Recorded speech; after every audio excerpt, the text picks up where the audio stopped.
들에게 가득하기를 주의 이름으로 축복합니다. 덴마크의 철학자고 신학자인 키엘 케월이 나는 고통스럽다, 그렇기 때문에 나는 존재한다, 그렇게 이야기했어요. 지난 시간에 이어서 같이 연장선에서 주시는 말씀인데요, 우리의 인생은 고난의 연속이라고 하는 거죠. 그래서 성경 욥기 14장 1절에서도 이렇게 말씀합니다.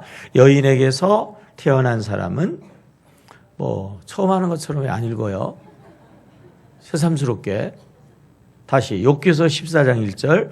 여인에게서 태어난 사람은 생애가 짧고 걱정이 가득하며. 걱정이 가득한 그것이 인생의 현주소. 아니, 하나님은 사랑이신데 사랑의 하나님께서 왜 우리에게 이러한 걱정, 근심, 때로는 고난을 주실까요? 성경은 이렇게 대답하시죠. 에레미야에 가서 3장 33절. 주께서 인생에게 고생하게 하시며 근심하게 하심은 뭐예요? 본심이 아니시로다 말이에요. 여러분, 우리 하나님의 본심은 사랑인 줄로 믿습니다. 축복이신 줄로 믿습니다. 하나님의 본심은 근심이 아니고 걱정이 아니고요, 사랑하고 축복하시는 거예요. 우리를 사랑하고 축복하시기 위해서 하나님은 어쩔 수 없이 때로는 우리로 근심하게 하고요, 우리로 고난 중에 있게 하시는 것입니다. 아이들 중에서 선천적으로 고통을 못 느끼는 그런 아이들이 의외로 많이 있다고 그래요. 어느 집안의 아이가요, 이가 서너 개 났어요. 엄마가 이제 설거지를 하고 있는데 아이가 따로 거실에서 노는데 막 갑자기 막 깔깔거리고 그렇게 막 신나고 즐거운 소리를 하면서 노는데, 엄마가 하도 깔깔거리고 재밌게 노니까 도대체 뭐하고 노는데 저렇게 재밌을까? 아이에게 가봤더니요, 아이가 그 몇 개 나지 않은 입으로 자기 손가락을 깨물어서 손에서 피가 뚝뚝뚝뚝 떨어지는 거예요. 그걸 가지고 바닥에다 그림을 그리면서 그거 쳐다보고 애가 막 웃고 있는 거예요. 감각세포가 마비가 되니까 말이에요. 피가 철철철 나는데도 이 감각, 통증, 이게 우리가 상처를 알려줘요. 우리의 몸을 보호한단 말이에요. 이 내장 부분에 이 특별히 중환병들이 생기게 되어지는데, 왜 그러냐고 하면은요, 이 내장 부분에 특별히 감각세포가 많지 않다는 거죠. 병이 생겨도 아파야 되는데 잘 안 아파. 그래서 나중에 아프면 중병되어지거나 위중의 상황이 떨어지게 되어지는 거죠. 그런 의미에서 보면은 고통이 우리의 삶에 꼭 필요하다라고 하는 거죠. 신앙에서도 마찬가지입니다. 바울 사도는 사도행전 14장 22절에서 제자들의 마음을 처음 하는 것처럼 새삼스럽게 다시 사도행전 14장 22절. 제자들의 마음을 굳게 하여 이 믿음에 머물러 있으라 권하고, 또 우리가 하나님의 나라에 들어가려면 많은 환난을 겪어야 할 것이라 하고, 하나님의 나라에 들어가려면 뭐라고요? 많은 환난을 겪어야 하고. 우리가 환난이 없으면은요, 교만해요. 죄를 몰라요. 죄를 몰라요. 자기가 잘난 줄 알고, 자기가 의로운 줄 알고, 자기가 훌륭한 줄 알아요. 고난을 통해서 죄를 깨달아요. 고난을 통해서 회개할 수 있어요. 고난을 통해서 하나님의 나라를 바라봅니다.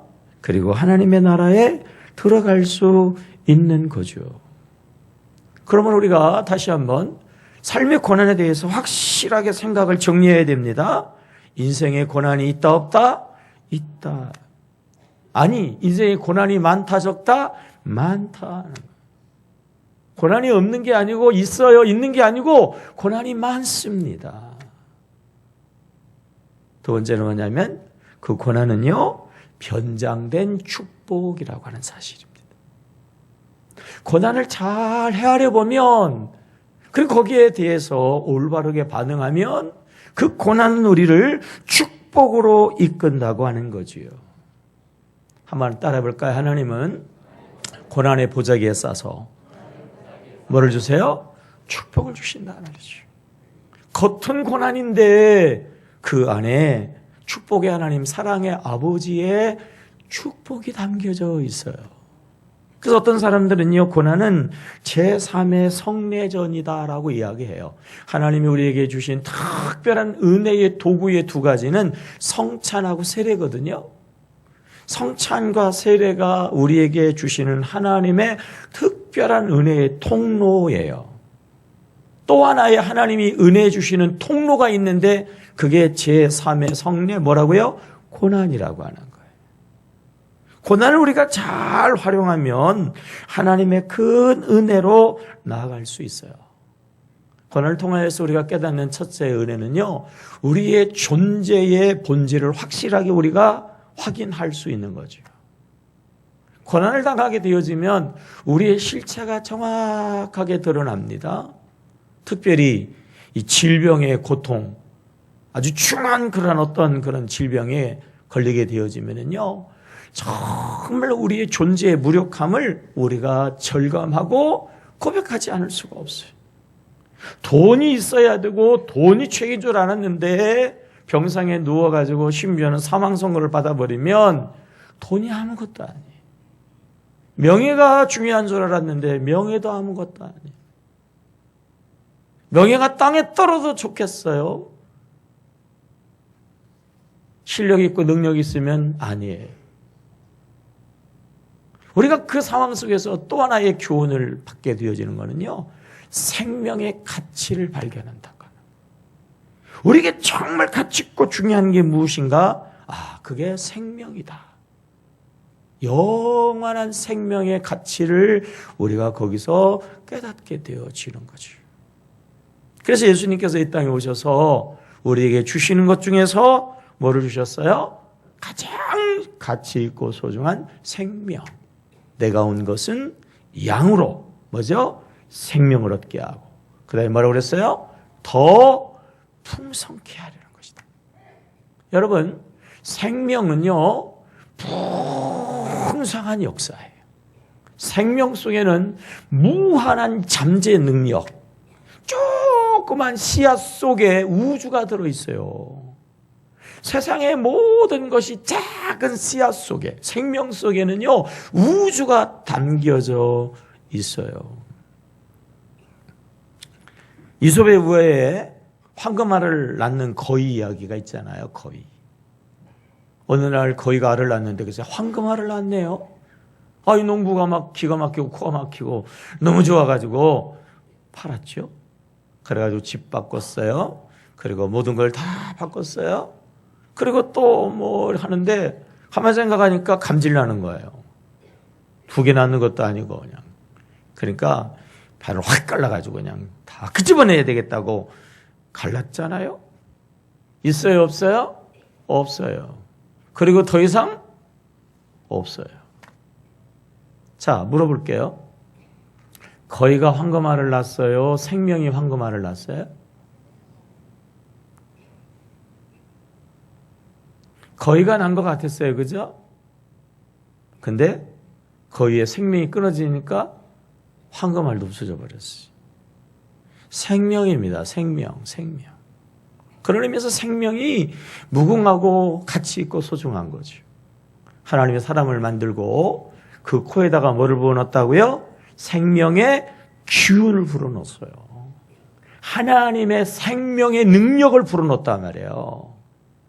그러면 여러분, 우리 안에 생명, 우주를 담고 있는 무한한 잠재 능력, 풍성한 정도가 아니라 더 풍성케 하는 능력이 우리 안에 있는 줄로 믿습니다. 근데 문제는 뭐예요? 이 죄악의 소위 트라우마에 의해 가지고 이 능력이 발휘되어지지 않는다라고 하는 거죠. 거기에 해당되어지는 속담이요. 사라 보고 놀란 가슴, 뭐 보고 놀래요? 소뚜껑 보고 놀란다고 말이죠. 죄악의 삶에 눌리다가 보니까, 마귀의 온갖 공격을 받다가 보니까 나는 못해, 나는 죄인이야, 나는 못났어. 부모들이 자녀를 키우면서 자꾸 비난하고 때로는 정죄하니까 나는 하면서 자꾸 쪼그라들어요. 거기에 갇혀가지고 생명의 기운을 발산하지 못하는 거죠. 미국의 어느 박사님이 벼룩을 가지고 실험을 했다고 그러죠. 벼룩은 자기 몸에 400배를 뛰어 오르는 능력이 있다고 그러잖아요.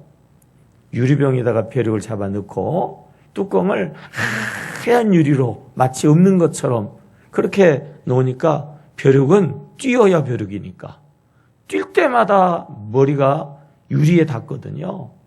그러니까 뛸 때마다 부딪히니까 아파. 그러니까 어느 순간서부터 뛰는데 어디까지 뛰어요? 안 부딪힐 때까지. 유리를 치웠어요, 유리를 치웠더니요. 그다음부터도 여전히 어디까지 뛰어요? 네, 거기까지만 뛰는 거예요, 거기까지만. 이게 소위 트라우마라고 하는 거죠. 어떤 그런 자극에 의해 가지고 우리의 행동이 제한되어지고 그리고 부정적인 그런 반응을 일으키는 것들을 이야기하는데 우리가 세상에서 이러한 것들로 인해 가지고 제한적인 삶을 살아가고 있다고 하는 거죠.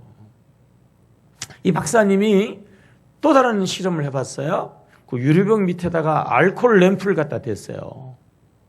그랬더니 한 5분쯤 지나니까요. 이 벼룩들이 본래의 본성을 회복해가지고 팍팍 뛰면서 유리병을 박차고 다 나가더라고 하는 거죠. 위기의식이에요, 위기의식. 가만히 있다가는 타 죽겠다. 그러니까 초인적인 능력이 발휘되어집니다. 왜?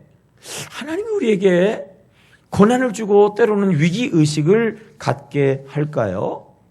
바로 고난을 주시는 의미가 여기에 있어요.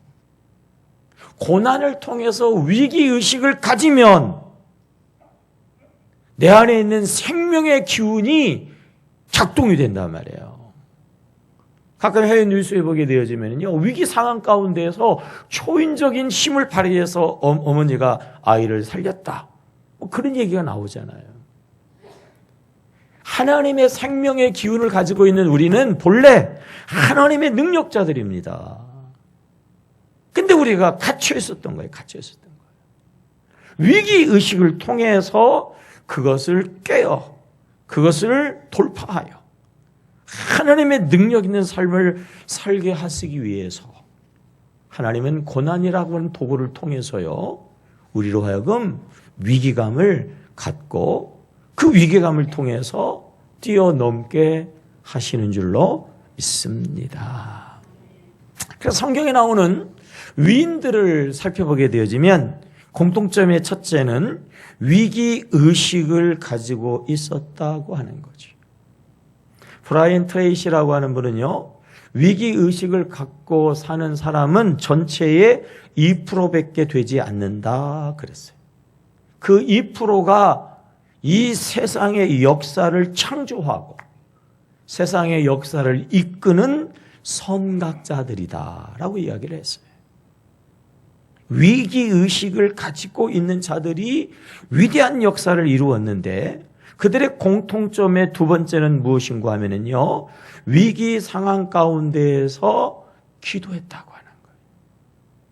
위기 상황 가운데서 부르짖어 기도하게 될 때에 문제를 극복하고 하나님의 능력을 발휘하는 삶을 살았다고 하는 것입니다.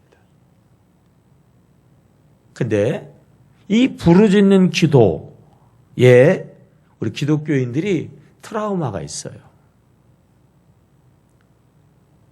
TV에서 과거에 그 이단들이라든지 무슨 이상한 그 집단들이 예배하는 것을 보여줄 때에 광적인 부분들을 보여주거든요.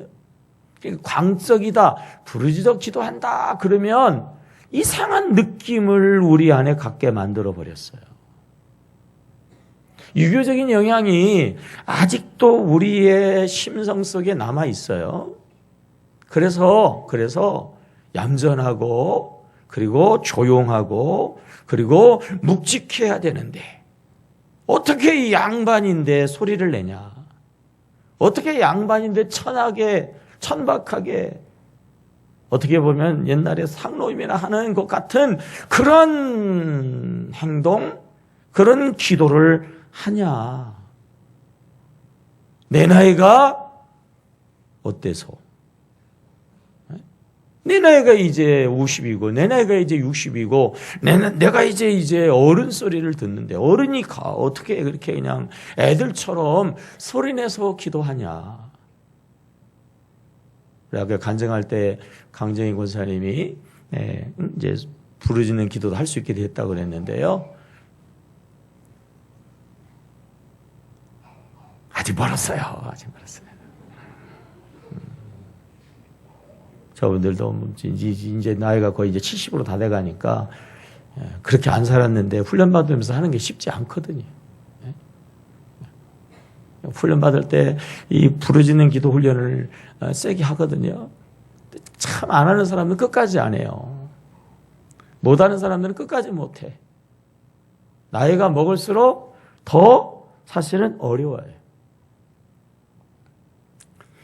찬송은 곡조가 있는 기도거든요.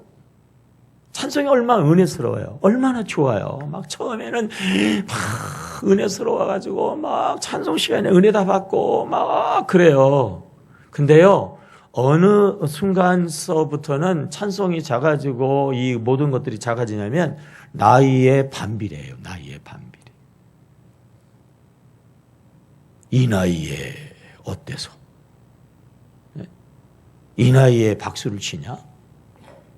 이 나이에 그 나이가 어때서요? 그 나이가 어때서? 나이가 들수록 소리가 작아지고 나이가 들수록 웃음이 잦아지고 나이가 들수록 모든 기능이 멈춰서면서 죽어요. 뭐 한다고요? 죽어요. 죽어간단 말이에요. 나이가 들수록 움직여야 돼요. 나이가 들수록 소리 내야 돼요. 나이가 들수록 거울 쳐다보고 해야 돼요. 아멘. 네. 제 얼굴이 그냥 되는 얼굴이 아닙니다, 여러분. 네. 네. 가끔 만나면 그래요. 얼마 전에 우리 강사도 와가지고 빈말인지 모르지만 근데 여러분들이 얘기하는 거 보면 빈말 아닌가 봐. 목사님 보고 그리고 목사님 나이가 얼마인 거 듣고 깜짝 놀랐다는 거예요. 제가 거짓말을 좀 붙여가지고 30년이 젊어 보인대.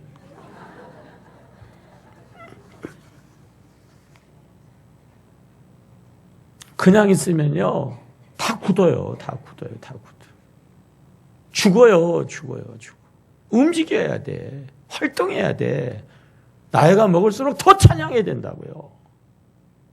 근데 일반적으로 모든 게 우리 교회 빼고 말이에요.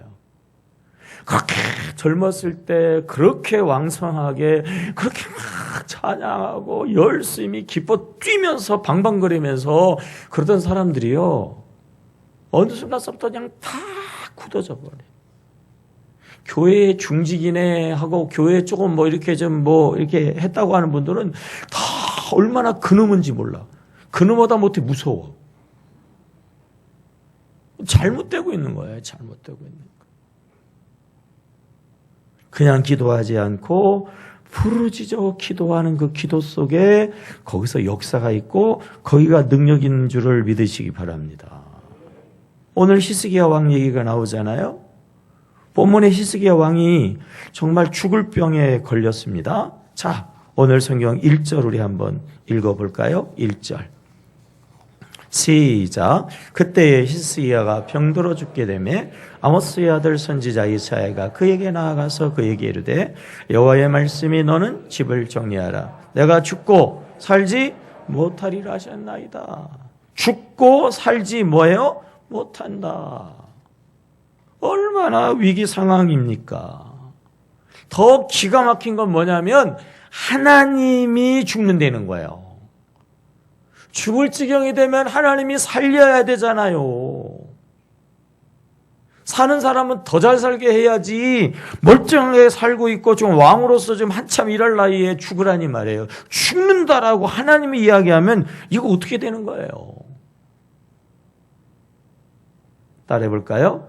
문제가 아니고 반응이 문제다. 고난은 변장된 축복이다. 아멘입니까? 네, 위기 상황 가운데 이 소리만 머릿속에 딱 떠올리면 그 사람은 산다고 그랬어요. 다시 한번, 문제가 아니고 반응이 문제다. 무조건 긍정적으로 반응하자. 무조건 영적으로 반응하자.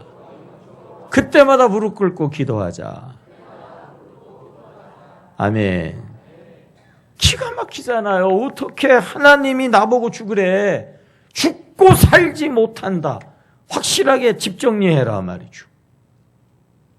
그럼에도 불구하고 히스기야는 긍정적으로 영적으로 반응하죠. 2절입니다. 시작. 히스기야가 낫을 벽으로 향하여 여호와께 기도하여 이르되 3절 여호와여 뭐하노니 구하오니 내가 진실과 전심으로 주 앞에서 행하며 주께서 보시기에 선하게 행한 것을 기억하옵소서 하고 히스기야가 심히 뭐예요? 통곡했어요. 그런데도 히스기야는 하나님 앞에 기도하잖아요. 기도하는 정도가 아니라 막 통곡하면서 기도하지 않습니까? 그럴 때 어떤 역사가 일어났어요? 5절 시작. 너는 돌아가서 내 백성의 주권자 히스기야에게 이르기를 왕의 조상 다윗의 하나님 여호와의 말씀이 내가 내 기도를 뭐예요?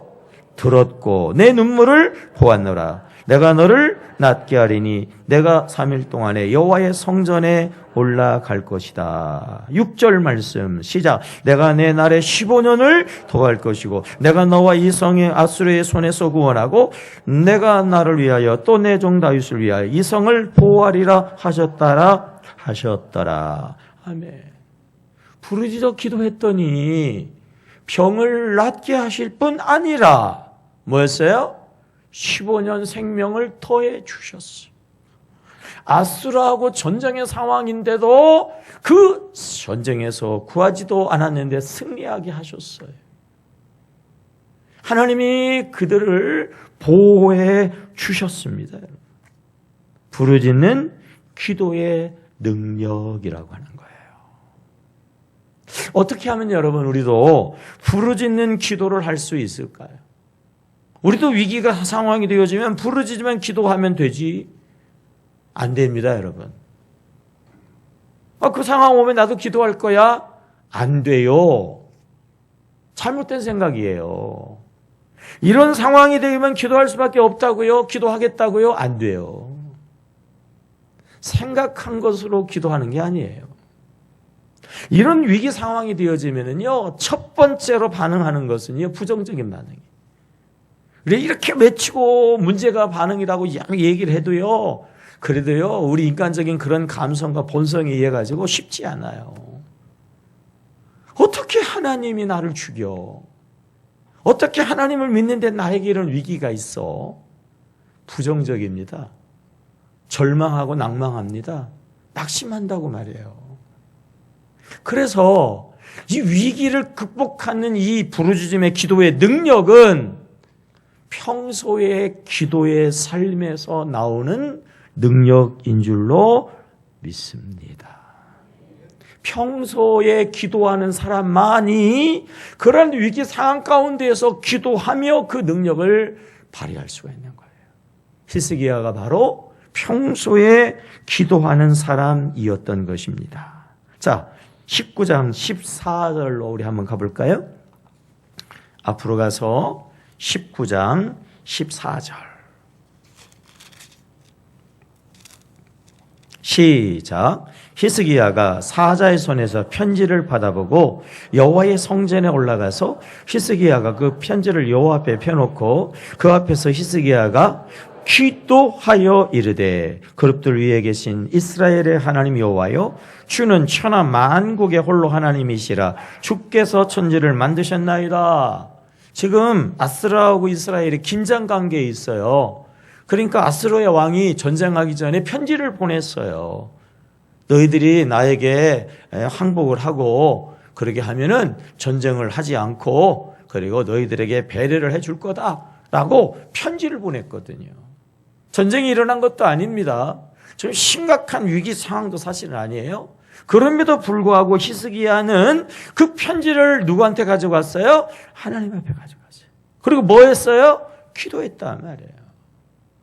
이것을 보면 히스기야는요, 평소에도 늘 기도하는 사람이었던 것이지요. 그러니까 위기 상황이 오니까, 절망적인 상황이 오니까 어떻게 해요? 더 당연하게 부르짖어 기도할 수 있었던 거죠. 우리 예수님은 기도의 습관을 가지신 분이잖아요. 우리 예수님의 공생에서 가장 위대하면서도 가장 위기는 십자가를 지는 거였어요.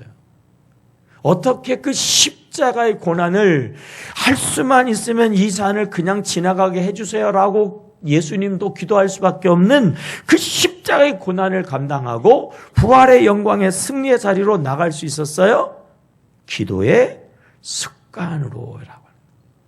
누가복음 22장 39절입니다. 예수께서 나가사 무엇을 따라? 습관을 따라. 무슨 습관일까요? 기도의 습관이겠죠. 감람산에 가심에 제자들도 따라갔더니 그곳에 이르러 그들에게 이르시되 유혹에 빠지지 않게 기도하라 하시고 그들을 떠나 돌 덜질 만큼 가서 무릎을 꿇고 기도하여. 예수님의 무릎 꿇는 이 기도는 어떤 기도였죠? 땀방울이 뭐처럼? 핏방울처럼 떨어졌어요. 부르짖는 정도가 아니라 피를 토하는 그러한 기도를 통해서 그 십자가를 넘어 부활의 영광의 승리로 나갈 수 있었는데요. 그 기도는 평소에 습관을 따르는 기도의 연장선상에 있었더라고 하는 거예요. 여러분, 습관이 중요한 거 아시잖아요. 한번 따라해 볼까요? 거룩한 습관이 축복의 내일을 만든다. 좋은 습관이 내일을 보장한다. 아멘. 언제 오른지 모르지만 우리 인생에는 반드시 위기가 있다 없다? 있다. 우리 삶의 위기는 많다 적다? 많다. 인생의 위기가 없는 그 자체는 특별한 은혜다. 감사헌금 해야 된다고 그랬잖아요. 삶이 그 자체가 위기고요. 언제 어떠한 위기가 오는지 몰라요. 그럼에도 불구하고 성공적인 삶을 살아가는 사람이 있는가 하면 실패의 삶을 살아가는 사람이 있어요. 어떤 의미에서는 한 가지예요. 평소에 기도하는 사람은 어떠한 위기 가운데서도 성공적인 삶을 살고요. 평소에 기도하지 않는 사람은요, 작은 고난에서도 걸려서 엎어지고 넘어지게 되어진다고 하는 것입니다. 히스기야의 기도의 응답에 또 하나의 원인, 이유를 든다고 하면요, 그는 평소에 선한 삶을 살았던 사람이라고 하는 거지요. 자, 18장 3절로 가겠습니다. 18장 3절. 시작. 히스기야가 그의 조상 다윗의 모든 행위와 같이 여호와께서 보시기에 어떻게 했죠? 정직하게 행하여 그랬어요. 6절에 보면 곧 그가 여호와께 연합하여 그에게서 떠나지 아니하고 여호와께서 모세에게 명령하신 계명을 뭐 했더라? 지켰더라 그랬어요. 따라서 한번 해볼까요? 하나님 안에 우연은 없습니다. 하나님 안에 헛된 것도 없습니다. 아멘. 여러분, 하나님은 오늘도 살아 역사하시는 줄로 믿습니다. 우리의 신음소리까지도 다 헤아리시는 하나님. 우리의 눈물까지도 한 방울 한 방울을 다 헤아리시는 하나님. 그래서 우리가요, 미꾸라지처럼 신앙생활 하면 안 됩니다, 여러분. 눈치 봐가면서 미꾸라지처럼 요리 뺑돌 저리 뺑돌 그러면 요리 뺑돌 할 때마다 축복이 뺑돌하고 나가고요. 저리 뺑돌 할 때마다 하나님의 은혜가 사라진단 말이에요. 네? 그게 지혜롭고 그게 훌륭한 신앙생활이 아니에요. 우직스럽게 어느 때는 조금 속상할 수도 있고 억울할 수 있어요. 왜? 너무 사람이 몰라주니까. 그럼에도 불구하고 여러분, 하나님이 아시는 줄로 믿습니다. 하나님이 보시는 줄로 믿습니다. 하나도 헛되지 아니하고 그 모든 것을요, 적어도 30배, 60배, 100배로 우리 하나님이 갚아주시는 줄로 믿습니다. 자꾸 사람들을 의식하거든요. 자꾸 사람들이 알아주기를 원하거든요. 그럼 하던 일도 안 해버려요. 칭찬하지 않으면요, 막 하던 일도 말이에요, 성질내고 막 버려버린다. 정말 어리석은 거예요. 하나님이 보시고 하나님이 아세요. 우리의 삶의 자리에서 할 수 있는 대로 선한 삶의 씨앗을 우리가 많이 심어야 할 줄로 믿습니다. 자, 20장 오늘 본문의 3절 한번 읽어볼까요? 3절 시작. 여호와여 구하노니 내가 진실과 전심으로 주 앞에 뭐 했죠? 행하며 주께서 보시기에 선하게 행한 것을 뭐예요? 기억하옵소서 하고 히스기야가 심히 통곡했어요. 그냥 부르짖는 기도가 아니라 그가 평소에 선한 행실을 가지고 평소에 예배 생활, 평소에 수레바퀴, 평소에 주신 달란트를 가지고 있는 자리에서 알아주든지 인정해주든지 않든지 상관없이 자기의 일을 묵묵하게 성실하게 끈기 있게 감당하게 되었다고 하는 거예요. 하나님의 복음이 이방 땅에 전하여지는 그 첫사람, 하나님이 이방인의 복음을 전하게 될 때에 그 첫사람을 누구로 하실까를 두루두루 살펴보시면서 눈에 딱 들어오는 한 사람이 있었어요. 그게 그 사람에게 이방인의 선교의 1번이라고 하는 특권을 부여하시는데 그 사람이 백부장 고넬료죠. 하나님이 왜 많은 사람 가운데서 고넬료에게 그런 은혜를 주셨을까요? 사도행전 10장 1절입니다. 가이사라에 고넬료라는 사람이 있으니 이달리아 부대라는 군대의 백부장이라. 그가 뭐 했죠? 경건에서 온 집과 더불어 하나님을 경외하고 그 다음에요, 백성을 많이 구제하고 그 다음에 뭐 했어요? 하나님께 항상 기도할 때에 거기서 놀라운 은혜가 임하게 되어지는 것이에요. 다시 한번 날마다 일마다 때마다 선한 씨앗을 많이 심기를 주의 이름으로 축복합니다. 다른 사람에게 알려주고 드러내고 보여주는 게 아니라 나의 자신을 위해서요. 여러분, 수레바퀴를 잘 돌리시기를 주의 이름으로 축복합니다. 간절하게 부르짖어. 우리가 습관을 가지고 기도하게 되어지면 첫째, 히스기야 같이요, 치료의 역사가 일어나는 줄로 믿습니다. 육체가 치료되어지고, 네? 삶이 치료되어지고, 여러분의 인생이 치료되기를 주의 이름으로 축복합니다. 이사야서 53장 5절, 그가 찔림은 우리의 허물 때문이, 그가 상함은 우리의 죄악 때문이라. 그가 징계를 받음으로 우리가 평화를 누리고, 그가 채찍에 맞음으로 우리가 뭘 얻었어요? 나음을 받았도다 말이에요. 예수 이 십자가는 우리의 죄사함과 우리의 영혼의 구원으로 끝나지 않아요. 거기서 성경이 분명히 이야기를 예수가 십자가의 채찍에 맞음으로 우리가 질고해서 뭐예요? 나음이에요. 나음. 우리 육체의 질병에 이 모든 것들이 십자가에서요 구원됐단 말이죠. 어떻게 그 능력이 내 능력 된다고요? 따라해봐요. 아무것도 안 하면 죽는다. 아무것도 아니다가 아니라요. 아무것도 안 하면 고난이 찾아와가지고 눌러서 죽을 때까지 눌러요.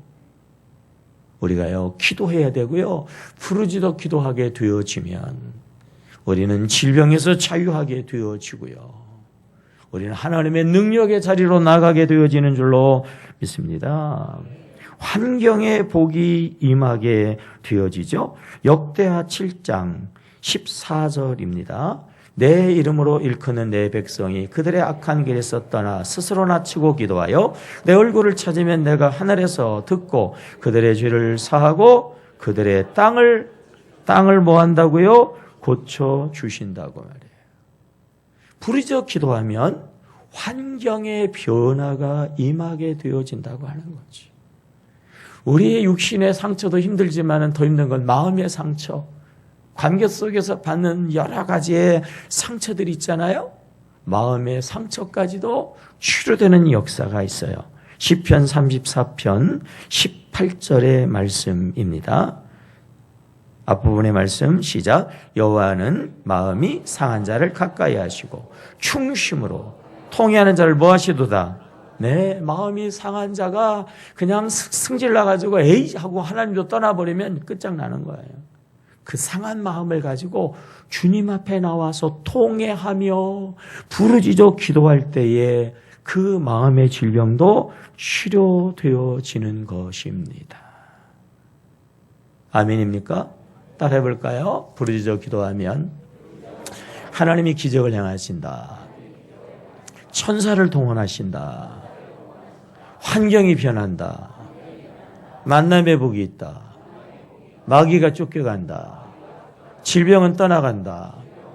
구하는 것보다 더 주신다. 아멘입니까? 그래서 히스기야가 하나님 앞에 부르짖어 간절하게 기도했더니 병 낫기를 기도했잖아요. 근데 하나님께서는 병을 낫게 해주실 뿐 아니라 그의 생명을 얼마요? 15년도 연장시켜 주시잖아요. 구하지도 않았는데 하나님이 이 전쟁을 내가 승리하게 해주겠다고 승리를 덤으로 주시잖아요. 구하지도 않았는데 내가 내 이름으로 그리고 다윗의 이름을 걸고 예루살렘의 성을 책임지고 평화로운 도성이 되도록 보호해 주시겠다라고 하잖아요. 기독교는요, 십자가의 종교입니다. 십자가가 뭐예요? 고난이에요, 고난. 예수 믿으면 없는 고난도 생긴다니까요. 예수 믿는 사람은 십자가의 고난이 당연히 마땅히 있어요. 그런데 십자가 뒤에 뭐가 있어요? 부활이 있고 영광이 있고 승리가 있잖아요. 어떻게 십자가가 부활과 영광과 승리로 바뀌었다고요? 예수께서 감람산에서 부르짖어 습관을 쫓아 기도했기 때문에 그런 거예요. 십자가가 역전 인생, 역전돼가지고 정말 하나님의 은혜의 내일을 향하여 나아가는 그 돌파의 능력은요, 기도에 있는 거예요. 무슨 기도요? 부르짖는 기도예요. 부르짖는 기도는 위기 때 할 수 있어요? 없어요? 없어요. 언제 해요? 평소에 기도할 때. 습관이 되어지는 사람만이 기도로 돌파할 수 있고, 기도로 치료할 수 있고, 기도로 더해지고, 기도로 보너스가 임하게 되어지고, 기도로 지켜주시는 거예요. 2017년 여러분 제발 이 복을 받으시기를 축복합니다. 기도하겠습니다. 하나님, 2017년도에도 원하지 않는 시련과 고난이 있을 것입니다.